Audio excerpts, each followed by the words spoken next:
I'm Melissa Salrin. I'm here with Rachael Woody, and we're interviewing Lynn Chamberlain of Spofford Station Vineyard on July 17th, 2014. So Lynn, the first question, why wine? Wow, why not? Actually, it's a little bit of a story. I grew up in Walla Walla and left as soon as I graduated. And my first job out of college, I was trained as a deaf educator and an autistic specialist. And I also had a degree in special education and elementary education. So I had this lineup of things to do. First job was in Washington, D.C., the very first year of forced busing. Quite an experience for a girl from Walla Walla because I couldn't figure out what the big whoop was. But I ended up in a special ed class, and I was there for 13 years.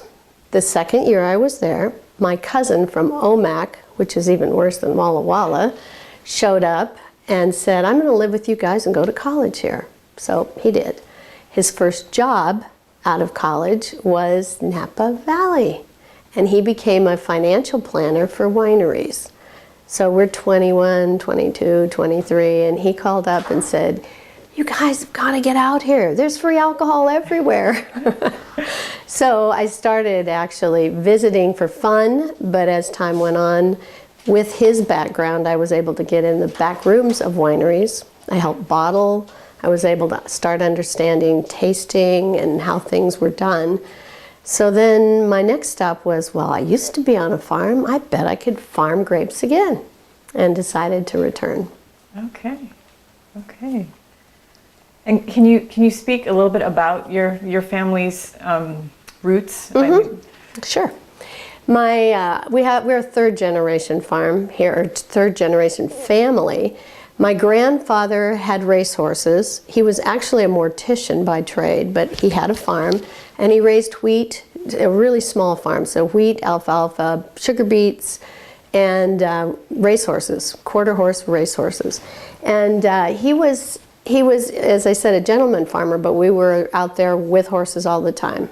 He helped start the parimutuel betting at our fairgrounds, which has just now in the last year gone out. But so I was around horses and farms all my life. When I was growing up, there were not fast food restaurants or places for young people to get jobs. The only jobs were on the farms. So I would be deposited, let's say my 15, 16, 17 year, I would be deposited out in a place called Eureka, which is 45 minutes away, no car, 8 weeks on a wheat farm. And it has great meaning now, but at the time it was a pretty long way away from home, and I couldn't go out, and I had no dates, and it was not fun. And I was determined then to never be back here on a farm. So I had 7 brothers and sisters. My sisters all rode horses, we all did, and we actually had ponies, a special pony called a Pony of the Americas. We traveled all over the country doing shows. So we had a pretty exciting background. So that's basically it. At this point, all of us left home. I think every child left Walla Walla, and now there are 3 of us back. So it's kind of interesting. Mm-hmm. And I know you initially started out with a wheat and pea farm, and then you converted to mint and then grapes. And then when did the Cabernet Cows come into the story? Well, and I will digress just a little to kind of put that on there. We started out, I purchased this little farm it was already a wheat and pea operation. Okay. And so I just kept on with that until I kind of got my feet under me as to how to farm. Even though I worked on farms, I was never responsible for farms, so that was a whole different ball game. So I learned the wheat and peas, and I was out searching for the next crop that would be really fun and exciting to do. And I was interested in grapes, but I wasn't sure that I could afford to put them in yet. So we looked at cottonwood farming and mint farming, 2 or 3 different things, and came up with mint. So I have 3 greenhouses and I became certified as a foundation block mint grower. And I created an area called a specialty area where no one else can grow the product because they have to be free of all disease. So this mint farm I started with greenhouses where I propagated verticillium-free mint, they call it. Okay. And they were checked by Oregon State. Every quarter they'd come, and we had, lab coats and clean hands, and everything was absolutely phytogenic. Wow. And then the second stage was to plant those in the ground, and the third stage was to create oil. So peppermint oil, like Wrigley's or whatever you think of that you put mint in, have flavors, just like grapes do. And our flavor here in Walla Walla is the thing that is used for a lot of the gums and that sort of thing. So the ones that are in the Willamette Valley might be for, seasonings, for example, but they're really specific flavors. Okay. So that's how I got started. And then about the time the mint was really getting big, I would do 500,000, 600,000, 700,000 plants a year in the greenhouses. Then it was about ready to start the grapes. I'd studied, learned how to do them, and then we just started putting a crew together to build the vineyards. Okay. So while those came into play, which was about 3 years, I continued with the mint. Okay. And so the vineyard was started in 1998? 1998. Mm-hmm. Okay. The first year we planted 20 acres, Cab Merlot Syrah. And the next year we planted another 15. And back then, I was embarrassed to tell anybody in the valley that I only had 30 acres or 40 acres, because around here, wheat farms are thousands of acres, and I didn't want to humiliate my family or myself. And so we got about to a 40-acre range, maybe 45, and I had to tell the Wine Alliance how many acres I had. And when I told them, it turns out I was the second largest grower next to the consortium of Pepperbridge, Leonetti, they have a group together. Well, I was the next biggest farmer. Wow. It was really kind of fun. Wow, that's great. Now, I know, so you started the vineyard in 1998, mm-hmm. But you also were one of the charter students of the viticulture mm-hmm. and enology program exactly. at the CC. And that was started, I know the Institute was founded in 2000, mm-hmm. but, so the teaching vineyard wasn't up and running until 2002. Right. So what happened there was that I was elected, formulating the Walla Walla Valley Wine Alliance is really important because it created a precedent for growers and winemakers to work together. In every other community, as far as I know, I mean, there might be some remote one somewhere, but in California and New York, all of those areas, there are wine associations and winemaker and grower associations, and never the twain shall meet. And here, we actually, 30 years ago, designated the appellation, but the actual organization started somewhere in the early 90s. But it was very loose, and I didn't really get a sense that anything really happened. Mm-hmm. So in about 94, 93, 94, or 92 I think it was actually, right in that range, we decided, a group of people decided to actually start a real organization here. It was time to get Walla Walla on the map. And I'm telling you, there was controversy from the beginning because winemakers did not want to have those growers in the same pocket with them because then they'd be asking for higher rates on their grapes. Mm-hmm. And they didn't really want to have that. They needed to have a business association. And very wise minds, much wiser than mine, and I'll give the likes of Norm McKibben and Rick Small were the ones who stood tall, among others, and said, no, we need to work together. We are very small here. We want to grow good quality, and we want quality people, and we want an association to be proud of that the rest of the world is going to look at. Otherwise, we're no different than anyone else. So they absolutely stood strong and were able to we had meetings after meetings after meetings, and finally, by whatever the margin was, we put together a grower and winemaker association, and that still, I think, is the only one that's really prevalent. Wow. And it has made us, because we have learned, if nothing else, a very simple thing, and that is we're very small, and so what we do better be so good, high quality, with integrity, that we get noticed, and by gosh, we have. Mm-hmm. And I'm sure you're aware that in this last year, wine enthusiasts select Walla Walla as one of the top 10 wine destinations in the world. Mm-hmm. That's huge. Mm-hmm. I mean, it's what a great thing. So it has paid off. Wonderful. So back to your question, I think I have a tendency to... Yeah, no, that's great. That's great. Well, I know it's interesting you say that because some people we've interviewed have talked about the Walla Walla Valley Wine Growers Association as being the precursor to the Walla Walla Valley Wine Alliance. But, that's right. But the information that you're provides, that's really helpful The to crossover. Understand the connection. So back to this college now. So I was on that board. I was selected to be the first grower representative. Okay. And so being on that board, I was hearing all that was going on all the political sides. And Miles Anderson at that point was trying to get monies to start a viticulture and enology program. So we were hearing just the basic workings of what was going on. And so he was looking for, he had to submit curriculum. So he was looking for people to practice on. Okay. So I became one of 8 students, and we took courses from him. And he would teach a lesson, and we would take a test, and if we all flunked, we'd go, boy, you are awful. Not really, but you know, that's how he developed his curriculum, was utilizing the actual students. So I was in that prototype class. Once they got their funding, which was in 2000, I believe it was. So the prototype class was before? Before, okay. 99 probably. Okay. So then Stan Clark was hired, and he began the actual program. So I took the next 2 years under Stan Clark. Now at that point I was a vineyard only, but I was seeking to be a better grower, and I thought if I was learning what the winemaker wanted, I would ostensibly be a better grower.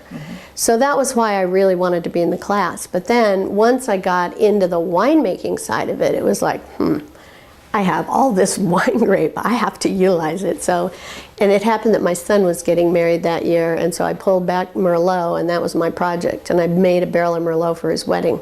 Oh, wow. Yeah, so it was pretty fun. So once I got into that phase, boy, it's like baking. It's so much fun to have access to all of these fun grapes. So right after that, 2004, I planted Carmenere, Petit Verdot, Malbec, Semillon, Viognier, Tempranillo, Cab Sauv, Cab Franc, and Sangiovese, because I just wanted things to play with. It was very fun. Wow. So yeah, it's really nice to have both sides of it. And then I continued working with the college as a mentor. I donated grapes and worked with students for a couple of years. Oh, wonderful. Yeah. Do you remember, Lynn, who any of the other charter students were who studied? Oh, wow. Melinda Eden was one. And she was kind of semi-part-time because she was working in Portland a lot. But Melinda Eden, who else was in that class? You know, Miles would have a list. Okay, yeah, that's great. I don't know why I'm blanking now, but yeah, that's fine. Yeah, that's fine. there were 8. Okay, okay, that's great. Now I know you are past chair of the Washington Association of Wine Growers. Yes. And can you tell us a little bit about what kind of function that organization has and what kind of vision you have for it? I know we were talking about this earlier. Well, it has very strong, powerful visions for farming grapes. It's ostensibly a grape growers association, and I do have the 7 lists of tenets. I thought about bringing them down, but basically it's to educate, and not just educate ourselves as farmers, but to make sure that our staff, a lot of whom are Hispanic, have training in Spanish, so that they are learning what the purpose of this all is. I mean, we've spent a lot of years just telling people, go do this, go do that. But these people are learning, and we've developed a program for Hispanic. It's actually not just Hispanic, but anyone can do it. But it's in Spanish. And it teaches things like safety and forklift driving. It teaches tractoring. It teaches soil types and all of the things that go with that. It's a place for developing leaders who can then continue farming in a very proactive way, learning how to work with legislators and our governments so that we can preserve farming as a lifestyle, which is always at risk. We are at a point now where major cities are so compacted with people who don't understand where their food comes from. And I'll give you one example because it's a really poignant one. Last year, Washington state legislators had put before a group of them, not all of them, a group put forth a bill that would not allow, that chemical spraying would only be allowed under certain conditions, which we call crop protection, by the way, not chemicals. So here's how this one looked. If you live within 1 mile of a farm, you can't spray. So if a house is within 1 mile of a farm, you can't spray. And I just want to remind you, you're sitting on a farmhouse, and my farm is all around me. I would not be allowed to spray. I have to put a sign up on the roadways 2 days before, 48 hours before I spray, to warn anybody who might go down my road. Now in spraying, today would be a perfect day, except it's too windy. So if I had my signs out 2 days ago and it's windy today and I can't spray, I have to start all over again. Meanwhile, too many days like that and I don't have a crop. Because there are pressures, infestation, and that sort of thing. Let's see, you cannot live, I think I mentioned that, within a mile of a vineyard. So we have 2 developments in Walla Walla. On Burney Drive, there is a vineyard development of $1 million houses, all nestled within little small vineyards. They can't take care of their crops, and the people who live in there have to leave. I mean, there's just no solution for things like that. And then the second part of that is then you have the destruction of the crop that you're trying to raise. So what we did as a group, hopefully a positive group, is we went to the people who wrote the bill, who were absolutely against having any crop protection at all, and we brought them over here. Fortunately, they agreed to come over here. You know, put your money where your mouth is. Let us show you what you're talking about. We took them to several farms and we showed them the problem with it, and they were wonderful. They had no idea. I mean, it just goes to show you know, so proactive working to help people understand where your food comes from and how to do a better job. So we help them with some of the tweaking of that. I mean, you do have to monitor, but that sort of thing. Training young leaders, that was kind of my focus. I was on the board for maybe 5 years, and I started noticing the really wonderful people who are predecessors in the grape industry started getting off the board. You know, they'd been on there 10 years and they were tired of it. And quite frankly, I looked around me and thought, oh crud, I'm next. What, you know, we've got to bring young people up and start getting them up in front of us, getting involved, being speakers, being leaders, training them, giving them what they need. So we developed the Young Leader Program so that we can help young people get moving through the system and be better farmers. A lot of them are either working for their parents or have relatives or whatever in this area. So that's part of what we do. Great. A little too much? No, that's great. That's wonderful. So in 1995, there were 11 wineries in the Walla Walla Valley, and by 2000, this year, you know, the numbers fluctuate, but around 120 with around 1,600 acres of grapes. So what do you make of these changes? I mean, certainly it's a scale, you know, but what are your thoughts on what that signals about the wine industry in Walla Walla? Well, it signals that we are a really great place to be. The number, as I'm understanding it, and this will fluctuate a little bit, the 120 is bonded. Right. But there are wineries, there's 150-ish more, I mean not more, in addition to make the 150, who are bonded and making wine, but they don't yet have a product. So there's no storefront. Right. So this is huge. Now what I make of it is that we're a really great place. This is a great growing region. There's huge opportunity. Now it will happen that there will be fallout or there will be changes, and probably it will settle out, but we certainly are not going to be a little Napa. We are not on the way to anywhere. If someone is coming to Walla Walla for wine, they're captive. They want to be here. They want to spend their weekend here. And so far, my experience is that they love it. I think it's fabulous. And we have so many things to offer that people don't realize. We are the seat of all government. Before there was a state, there was the territorial governor's mansion right here, which is owned by band member REO Speedwagon. I mean, that in itself is cool. We have fabulous architecture. All the Indian treaties were signed right here. The rendezvous was here. And I'm finding my wine customers, every time they come, take an event like that or take a piece of the Walla Walla history and spend time learning it. It's really fun. So I think it's great. I think it says we're doing the right thing. Wonderful, wonderful. Well, I know I indicated this earlier. I'd like to hear your thoughts about what it's like being a woman who's a winemaker in Walla Walla. I find personally, now maybe I have a personality that just bulldozes, I don't know. I really find that there isn't any kind of discretionary difference. Okay. You earn your stripes by the quality that you present and the way you present yourself.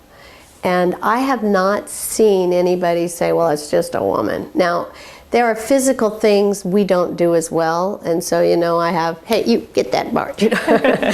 But I think women are driving forklifts, women are, you know, doing their own chemistry, they're doing everything that a man is doing.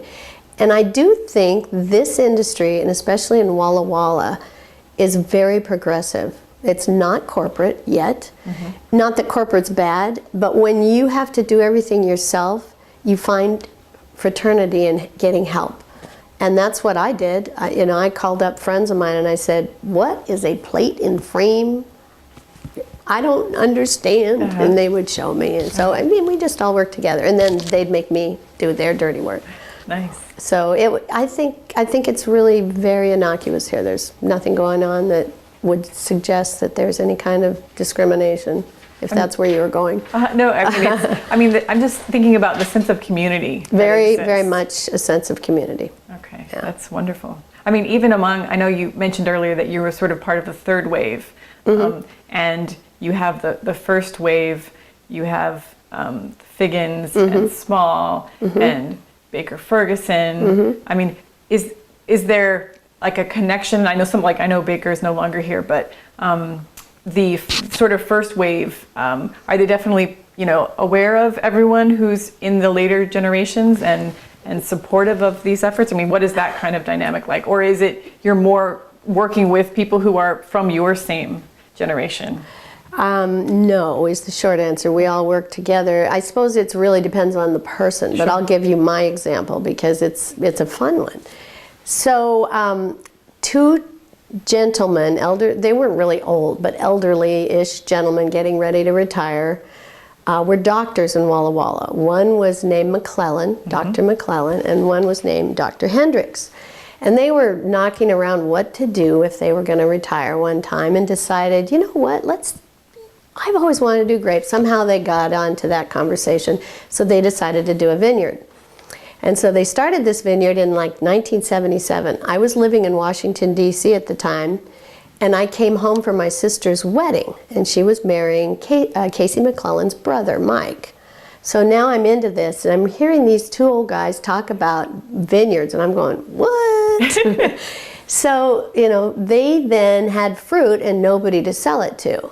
So it was like, Baker was retiring from the bank and they somehow got all the wine put together through him, and before you know it, you've got this little group going and everybody thinks they're crazy. Meanwhile, Gary Figgins and Rick Small, and the stories for them are really fun. I was younger than they were, but you know, little kids pick up on lots of stuff. In fact, I have these jobs, lots of jobs, but one of my jobs is a realtor. And I sold a house that Gary Figgins used to own. And when I was going in one of the rooms in the basement, it has wine stuff all over it because he and Rick Small used to make the wine in this basement. Wow. So there's all these little clicks things that are going on. But when Rick and I think it was actually Gary that submitted the Merlot to Wine Spectator and got 93 points. There was Patrick M. Paul. He lived across the street from Gary Figgins, and he was a little neighbor. He was younger by several years. And he idolized Gary. And so he went out in the back, he read about fruit wines, and so he would pick berries and make wine just so he could be like Gary. Wow. So, and Gary has been a really good partner to him as he got older. Unfortunately, he passed away from a sudden, very bad problem, but Gary has remained great friends and helped his winery stay intact until it was time for, you know, all of it to end. But all these little relationships are huge. So when I came back and started to get in the wine, the first thing I did was go back to the doctor and I said, how did you get into all this? What did you do? I mean, and Norm McKibben is another one. Always just very, very ready to tell anything he knows. Go see this guy, do this, do this. I mean, they're all very open and readily available, and at least from my perspective, I've had no issues getting help. So it's very good. That's great. And that history is important. Right, right. That's wonderful. Well, that's great, Lynn. I'm going to pass it off to Rachael now. Okay. All right. So we're going to sort of transition now into bigger picture and more about the location, and then sort of thoughts for the future. Okay. So my first question for you, Lynn, is what is this region known for? What is the identity? In the wine world? Wherever you want to take the question, but yes, in the wine world and sort of Walla Walla also in general, if it's not related to wine, if you have sort of a different answer for that. Well, interestingly, I'm not sure how to answer, and I do know a lot about the area. Walla Walla was somewhat, now this is a young person's viewpoint. When I would come home from Washington and come to Walla Walla, those beautiful buildings you see right now weren't there in my head. Because back then, 50s, probably 60s, 70s, 80s, they had put like plywood, this is my head saying, I don't know what they really were, but like plywood sheets over all of that fabulous brick. And there was bright paint and a big sign for the logo of whatever the store was, because everyone was modern, you know? All the streets were going the same way, one way this time. The next time I came, they were one way the other time. And then somewhere around the early 90s, somebody, I don't know who, because I was just coming back myself, but somebody very smartly decided it would be important, if Walla Walla was going to survive, to get an outsider to give us ideas for how to make this town come back. I mean, after all, this was the seat, the governor's seat of the territorial governments. And in fact, may I digress just a minute, because I never finished this little piece.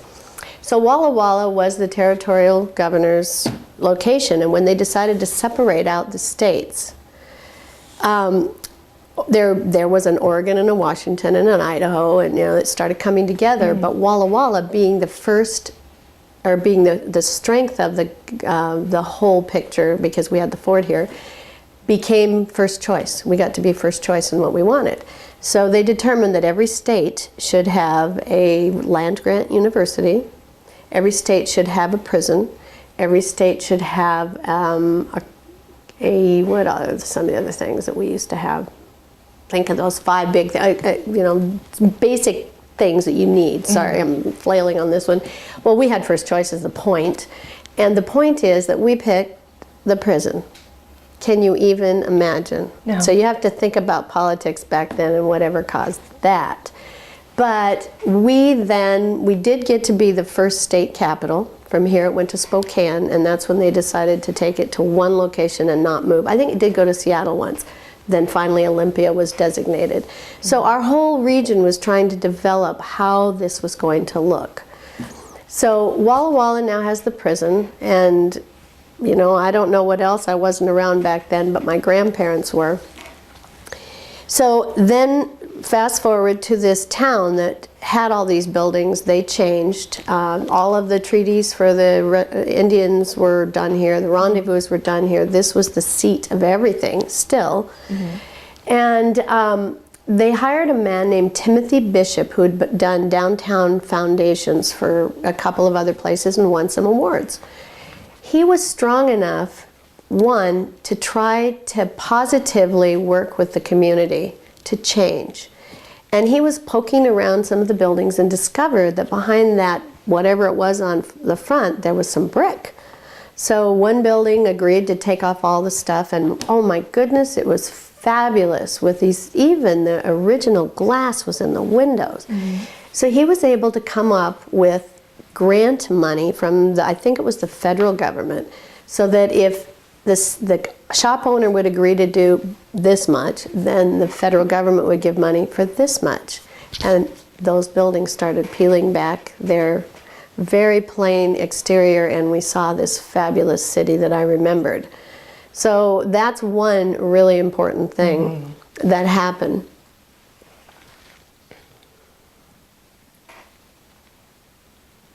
And if you were to shift focus to the Walla Walla Valley ABA, what would that identity be, or what's its identity to you? I think Walla Walla ABA is known for, one, really high quality. I think universally that's what people would say. And then secondarily, I hear this when because I've been in some leadership positions, I travel to other states and I hear what they say. It happens also that our particular organization has people at the national level in every committee for all of grapes, all of the ABAs. And they say we are very fraternal and cooperative. They can't even believe how we all get along. And I believe that that's what we're known for. We're known for our cooperation, we're known for our collegiality, and we're known for high quality. And I think we're getting to be known for our fabulous little town. I mean, we might not have a lot of what we have, but we have fabulous food, cute little restaurants, fun events. I mean, it's fabulous. We love it. And we use our old buildings. What are some of the strengths and challenges of having a cross-state ABA? Oh, boy, did you have to hit that one. When I grew up, one of my best friends lived next door, on the farm next door. He went to Walla Walla High School. There were 7 or 8 guys from Oregon in Walla Walla High School. And we went back and forth when we worked in wheat. You just drive your tractor across the road and everything was cool. So when I was looking for farming, and I was specifically grapes, I was studying what I was hearing at the Wine Alliance level, which was that the further south you go into Oregon and east towards the mountains, you get the breezes from the mountains, which always keep mold, mildew, and freeze moving. And you have the rocks in Milton Freewater where you can get into that really rich, earthy zones. And I had not an inkling of an issue related to Washington and Oregon or any states. How silly am I?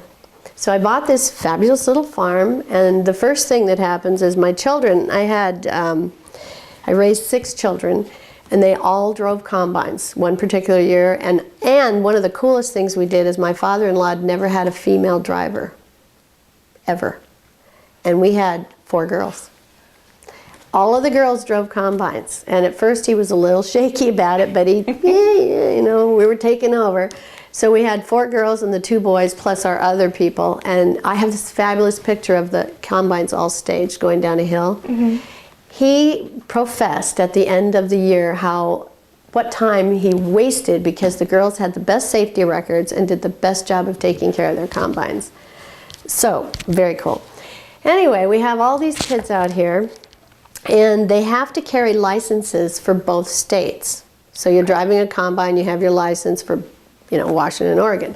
Somebody always left their license in their back pocket in the laundry. They would cross that state line because we had other farms we were working for. And you'd get, I don't even know what it was, $300 ticket. And kids do that all the time. Right. So we start there. I moved out here just a year ago. I have been in Walla Walla because I see myself as a Washingtonian.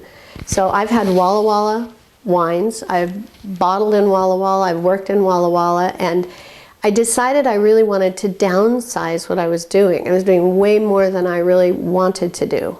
So I wanted to really enjoy. I'm a person that likes talking to people in the tasting room. I don't like to just sell them wine. Right. I want to tell them why I like doing what I'm doing, and they seem to want to hear it. So I moved out here to downsize, make it a little closer, a little more intimate. And the first thing that happened the very first year is, well, I shouldn't say that. The first year I had started moving things over, but I didn't get here for the third year is when I finally moved in. So I started moving wine over and trying to build buildings to put things in. So the first year I'm here, which was last year, so somewhere in the fall, I get a letter from the Oregon Liquor Control Board fining me for 3 years of back taxes and a litany of things I can't even understand today. But basically, apparently, every time I would move wine from one state to the other state, they would tax me. So Washington taxed me when I sell it. They would tax me when I'd move it over here. So I would get taxed twice. And that is replete. That's going on. It's just a mess. They don't cooperate at all. And they don't in farming either. We're getting to the point now where if I cross the road with my tractor, it has to be completely overhauled for bugs or anything that I might be transporting into Washington. So it's very difficult. The states do not get along. Has that gotten worse? Yes. Is that the, gosh. You know why? And everyone knows why. This is a redundant statement, but states are poor. And they want money, and they're taking money however they can. Why would those people wait 3 years? And then, you know, it's things like that are happening. I pay a tax on the grapes I sell. So I sold grapes to St. Michel Winery, and they agreed to pay the tax on it because of the price I quoted them. So it's now 6 months since the last, almost 9 months since the last harvest. I just got another huge fine from Oregon because somewhere in their book, this fat that I'm supposed to read, you know, it's like analogous to RCWs, it says that corporations cannot pay my tax. I have to do it. So rather than tell me when they got the paperwork, which I know they saw it, we discussed it, they waited 9 months to fine me, and I have late fees on top of that for every day that they didn't get back to me. Whoa, wine. No, but that's Sorry, but it's really bad. We've got to do something. I don't know who's going to carry the flag, but this all has to work out if people are going to actually be able to make money and have a living and cooperate. right, especially for an area that prides itself on the identity as the valley. And you see, that's what's cool about Walla Walla. So I'm going to do this little number. This is our appellation. It's in Oregon. We love each other. We want Milton Freewater and Walla Walla to do things together. You know, we aren't the problem. Right, So it's just one of those things. right. Well, thank you for sharing the strengths and the challenges piece. I can't believe how prohibitive It is. It's very much so. So we're going to bring it to a bit of a closure. I have a couple questions left for you. The next one is, what advice would you give to a new winemaker, or what has been some of your lessons learned from all of this? Oh, several. I am one of those people that learns on the fly. You know, why wait and read it? Learn the rules. And unfortunately, the education is they literally hand you the book that's this thick and say, read it. And I did. I read it like all night, and you know, but it says RCW, code double Q, those little funny things, 12 lines of this, and then it says something that you can't really understand anyway because it's written in legalese. And you're accountable for it. So learn those laws. I think also, I don't want to be the guy, but I think we as an association need to start putting our state at task for responsibility. I mean, what is reasonable for someone to know? You can't just find people and say you didn't do it right. Somehow, and we do take classes, but the classes are simple. They are how to spot somebody who's overindulging, how to, you know, fill out your paperwork. But it's really, I think the states are failing us right now, and we're a really strong point in the picture. Right, of course. So I don't know how to do that, but something has to change. Definitely. All right. Well, between Melissa and myself, is there anything that we should have asked that we didn't? Yes, I want to tell you something. All right. So I live right here in this little corner of the, right here in this little valley area. And this is those beautiful blue mountains that we talk about. So, and you may have heard this, but this is all of Walla Walla. About 36,000 years ago, a huge ice dam built up in the Clark Fork of Lake Missoula. So this ice dam, and that's when the ice backs up, and then when it melts, everything floods out. Well, it did this huge ice dam did this in Montana, and it came through the Pacific Northwest side of the Spokane area. Came down through it and went hundreds of ways, but let's just do it one way. It came down through the Blue Mountains, and it caused it to do a turn, which went on to scab away the Columbia River Gorge. They say it was going 200 miles an hour, so that when it hit the ocean, it was going so fast it caused this bathwater effect, which then brought it back through Walla Walla, through Wallula Gap. That's what created that gap. And then it flowed, this is particular to my farm now, it flowed right down until it hit the mountain and then settled here. So I grew up around here. I used to party in the barn over there. And this farm, I didn't know until I purchased it, but it has huge deposits of all of that backwash. So a good farming topsoil is 2 to 6 feet. Walla Walla is full of that. It's like a breadbasket. This farm is 30 plus feet. And this whole corner of the area is called Historic Lake Lewis. It was underwater for 30,000 years as Lake Lewis. And so now I buy this farm and I'm learning all kinds of fun things. So I don't live in the rocks. Is it okay if I get up and move around? So, Yes, I just want to get a couple of things. So I have a normal vineyard, not a rocks vineyard. My normal vineyard is that I go down the rows and there's dirt, and every once in a while and every day you'll find something just that has unearthed itself overnight, it seems. So this is a basalt pyroclastic rock. This one is really cool. It's called diorite granite, and it's a compressed volcanic diorite and granite. And when my kids were combining one time the wheat, they hit a rock, and that happens often, not every year, but almost. And so everybody stops, and you get your neighbors, and everybody digs it out. This diorite, this one that was out there, was 5 feet in diameter. It was huge. Wow. I was building my house, and I wanted to use it for countertops. Yeah. But when we tucked a blade to it, it just disintegrated into powder. There were so many veins. It's so old. Wow. So it's, I don't know, somewhere around that 30,000. So this one is really, really cool with the help of Kevin Pope. So I found this, and of course it's volcanic ash. And so Mount St. Helens, 33 years, how exciting is that? So I talked to him about it, and he says, it is Mount Mazama, Crater Lake, 36,000 years old. Oh my gosh. Is that fun or what? Now, I really dig that, and so literally. So, my wines have a flavor that's very earthy and minerally, but it has a right to be. Yeah. So it's very fun. You can go to different areas of the Walla Walla Valley and you'll get something very different and unique because of the soils that we have. So very fun to know and something you can ask others.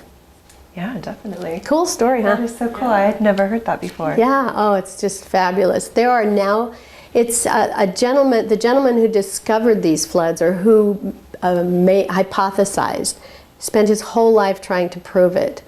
It finally was proven and accepted as a tenet about maybe 5 years ago, and he was 96. He died the next year.